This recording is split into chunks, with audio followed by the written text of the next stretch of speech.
This is Charlie Parsons for the Stomping Ground, powered by Wow Hydrate and available on DAZN. Johnny, where are we, mate?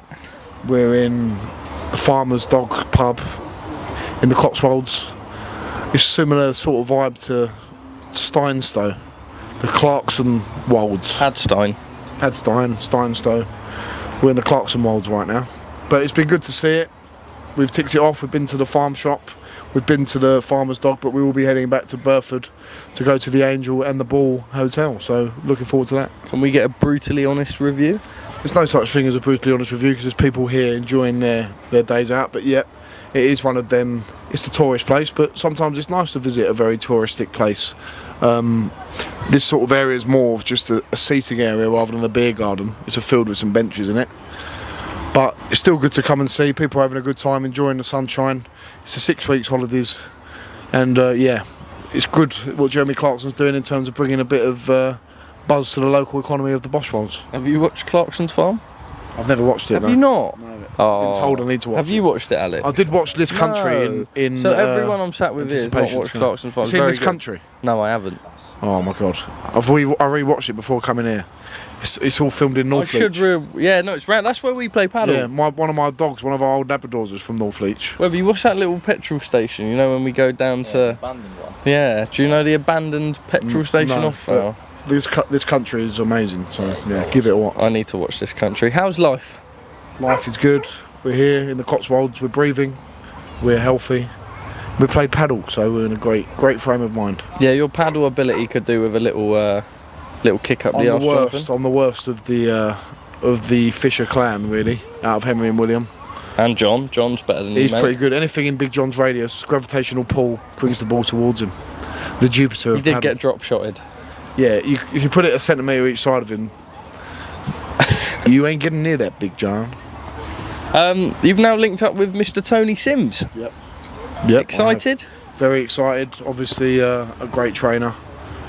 Always had a good rapport and relationship with Tony, just with Jules Liddard and Jimmy Sains being on the same bills in Vegas and on the cards in the copper box, and he's got a fantastic reputation, obviously, with Darren Barker and John Ryder and even Anthony Joshua, many more before me, and Connor Benn, of course, now as well. And yeah, a brilliant trainer that I can sink my teeth into some new stuff with. How did it all come about? I know it's not too far from where you are. Did it just feel like the kind of obvious decision for you, being just round the corner? Well, I went up to Jamie Moore for a week or so and trained with Jamie and Dave and Connor Walker. Hello, mate. Hello, how are you? I'm good, mate. I'm good. Just enjoying the sunshine. Are we meant to be in this thing? I don't know if we're. Oh yeah.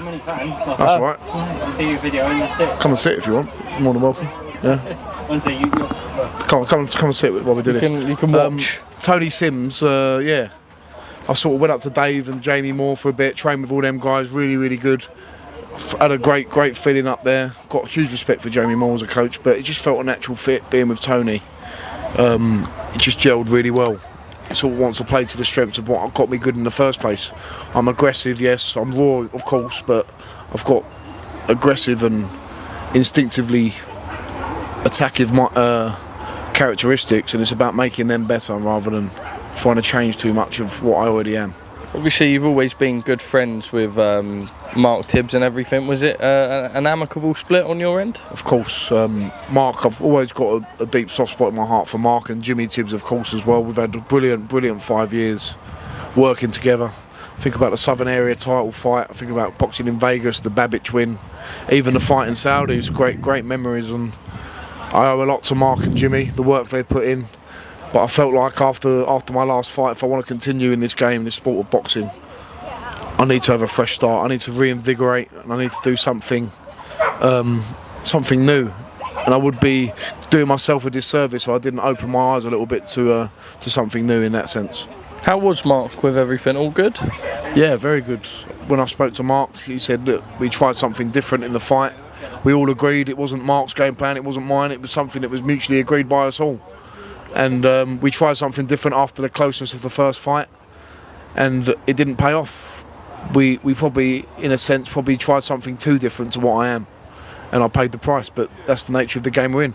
It's been me several times doing it to other people, and if you're arrogant enough to think it can't happen to you, it can. So I always knew that's the nature of the game I play, and it's time to rebuild now, and it's exciting. We spent a couple of weeks together in Australia, and off the back of the first fight, obviously you were victorious. There was kind of a little bit of talking and around it, but I remember it almost being, and I you know, you won't say this yourself, but a little bit irritating at times. People just come out, it was quite fresh after the fight. It's the same thing, it's always in your head. Are you almost a little bit happy that that part of the career and chapter of the Johnny Fisher journey's done now?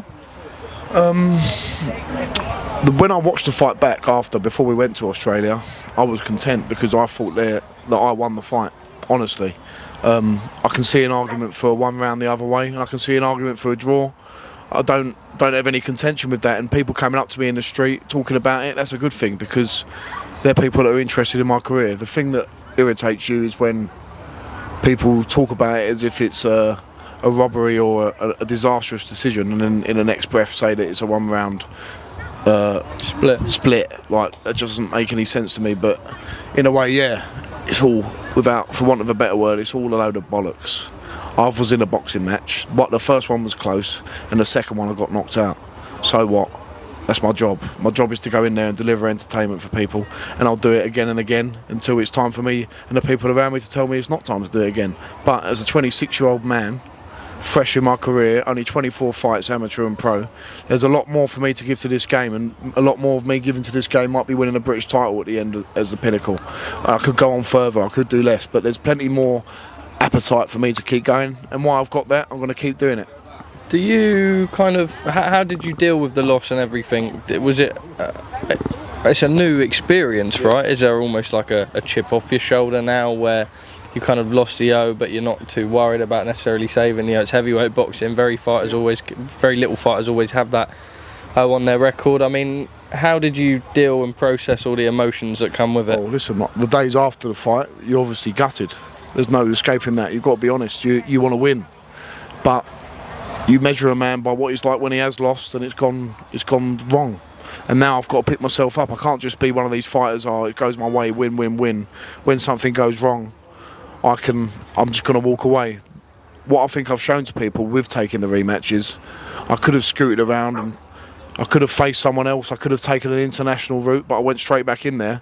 And I think real honest people, not even boxing people, just people who are into their sport, know that I've done the right thing there. Did you have any regrets for that? The only reason I asked that, I remember when we were with Eddie in the Gold Coast in January, and it was a matter of, well, do you just have an 8-rounder tick over and then go back in there? Do you wish in hindsight you maybe gave yourself a bit of time?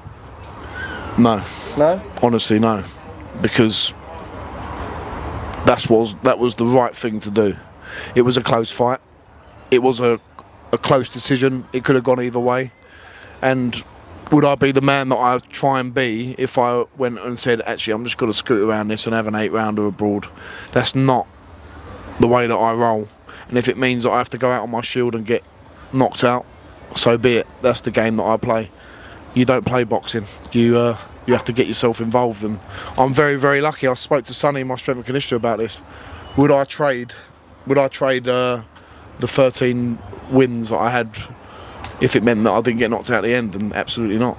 The memories that I've made so far, fighting on the AJ undercard, Vegas, Babic win, fighting in Saudi, would I trade that all in if it meant at the end that I wouldn't be knocked out? No, because that's the nature of the game we play. The highs and lows, you have to embrace both.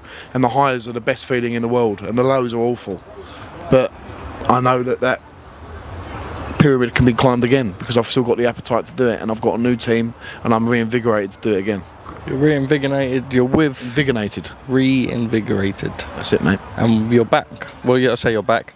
You will be back out at some point this year. Yeah. What's the kind of process now, movement-wise? Is it just kind of take each fight as a time and just... Like, you don't need to rush it. Like you say, you're 26 years of age. Just enjoy the rebuild and the regrowth. Don't need to rush it, but I'm also of the sort of ilk of... I'm in boxing to win belts, of course, but also for material gain. If the right fight comes up, throw me in. I honestly don't care. Put me in. I probably will have a 10-rounder run out at the end of the year, but my aim in this game is material. as well of being a British champion if I can. I want to win a British title, and I want to do the material things which normal people up and down the country want to do. They want to pay their mortgage off, they want to try and give their mum and dad a better life, they want to be able to go on nice holidays. Just the normal stuff that people want, and I have no regrets in saying something like that, because boxing is the hardest sport in the world, and people will try and cut you down at any possible chance. So stick to the people that are around you, who care for you, who love you, and give your best, and hopefully get paid along the way, and put their material goals, make them right, you know, and get them done.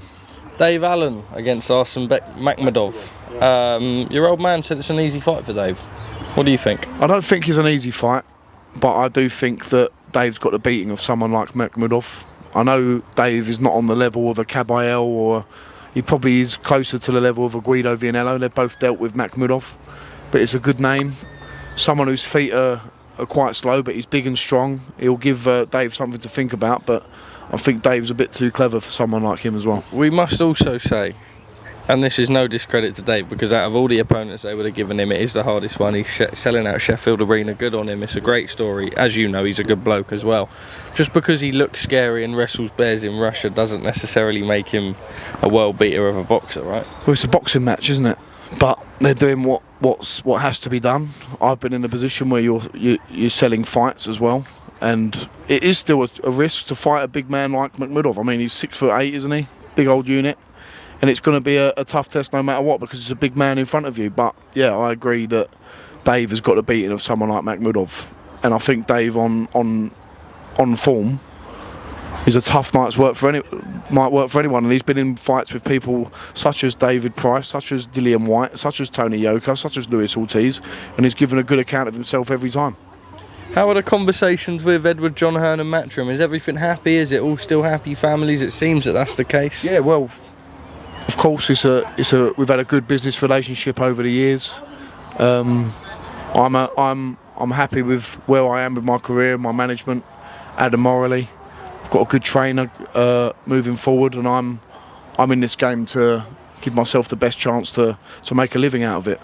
And it always has been the aim of that. We could all dream of winning titles and stuff, but I've got to make decisions, as I always have throughout my career, what's best for me, what's best for my fans. I fight for myself, and I fight for my Romford Bull Army, and giving them good nights. So Matchroom facilitated that so far, and hopefully we can continue that great relationship. You're a YouTuber as well now, Johnny. Am I? Oh, I am actually, yeah. Jake Mescal, shout out to Henry Fisher and Jake Mescal helping that happen. And yeah, they're the brains behind it. What do you want out of this stage of your career now? Like, away from boxing, obviously you're now a personality. You walk around, whether you're in Australia, in the Cotswolds, Essex, London, wherever, like, people know who you are. You're a face now. Is it, like, what do you want to achieve on a more personal level away from being in the ring? I'm still focused on being a heavyweight boxer. I always have been. But I think being a heavyweight boxer and being attracting people to your fights, part of that is doing all of this stuff as well. I think that's an important part, because people buy into personalities, they buy into people that entertain them, and that's not about being something you're not. That's about giving people value for money. And giving people value for money is giving them insights into your training camps, giving them insights into how you live your life. And there's so many talented boxers out there who have got more talent than I can ever dream of, but they can't get that across. And it's not about being something you're not. It's about attracting people to come and watch you fight. And I think I've done that well throughout my career. And it's probably got me into a position earlier than I should have been. But I've reaped the rewards of that. And now I can go again. You spent much time around Conor yet? I've spent time around Conor before. I've not seen him in training camp as such, or in the training facility so far when I've been there. But I've seen Conor many times out and about on the fight circuit. His dad as well. Got a huge respect for them both. And just a nice human being to be around as well, Conor Benn. And even Tony Sims, I felt a rapport with him straight away. George Liddard, Jimmy Sains, Craig Richards, great bunch of lads in the gym. Maisie Rose was in there the other day. John Ryder, of course. And it's people that are sort of... It's nice to be with people who are from your manor as well. You have a rapport with people. It's a bit different to being up in Cirencester with Charlie Parsons, you know? Someone who...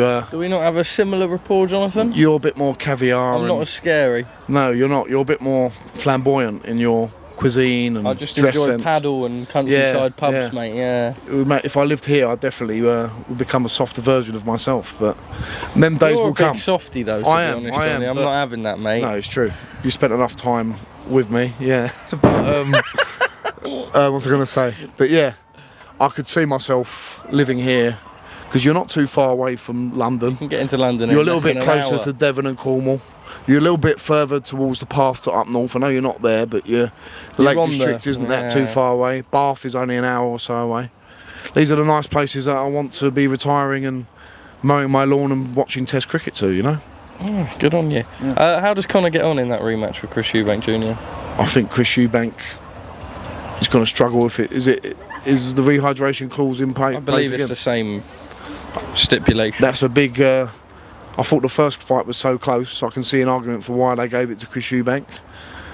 But I think the more the time goes on, the more ferocious Conor Benn becomes and the older Chris Eubank gets. So I think Conor Benn can do it this time in a more convincing way. And let's have it right, they might be rivals, but bloody hell, they've pulled a crowd in for the first one. The first fight was one of the best fights I've ever seen live. I was watching it, I couldn't believe it. Do you agree? Unbelievable fight.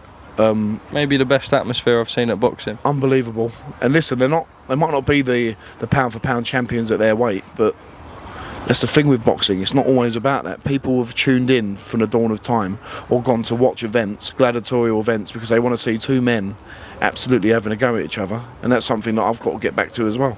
People want to be entertained. They want to see blood. And they want to see fights like that Conor Benn Chris Eubank fight. So long may it continue. How is Father John's life and existence? We saw him earlier, like we say, at paddle. What's a day-to-day for Big John? Like Father still Big chaos, John. still shouting Bosch in crowds with pissed He's up. off to LA to shout Bosch soon. Back over to Vegas. He's got just done a big deal with Curry's, shouting Lamrogan Bosch and Bosch. Mad, isn't it? refrigerating. Actually mad when He's you... got a new deal with a famous pie company coming up as well. So I do often think I chose the wrong career path, but that's maybe the second option because I'm larger. I'm taller than Big John, so hopefully I can grow wider. You want to grow wider than Big John? Yeah, I think the way Big John lives his life, he lives every day But do you like not a think lion that you rather than can a sheep. like eat quite a lot and still enjoy the... Yeah, and I can at the minute, but as I get older, Yeah, but you're probably not just going to want to sack the training off No, altogether. I will always probably train, but I'm just saying, I can learn. A lot of people give my dad stick, but one thing you can't question is the man lives life to the full every single day, and he lives 1,000 lifetimes within one. He's done so many things of his life in this last 4 or 5 years of the Boss Soldier. As a young Charlie's looking in horror as a young child plays with his dog. It is a public area, you know. What? This is a public area, you know. No, People it is can a shout. public area, yeah. But but yeah, no, you're worrying about I'm your. worrying about the viewership of the Stomping Ground.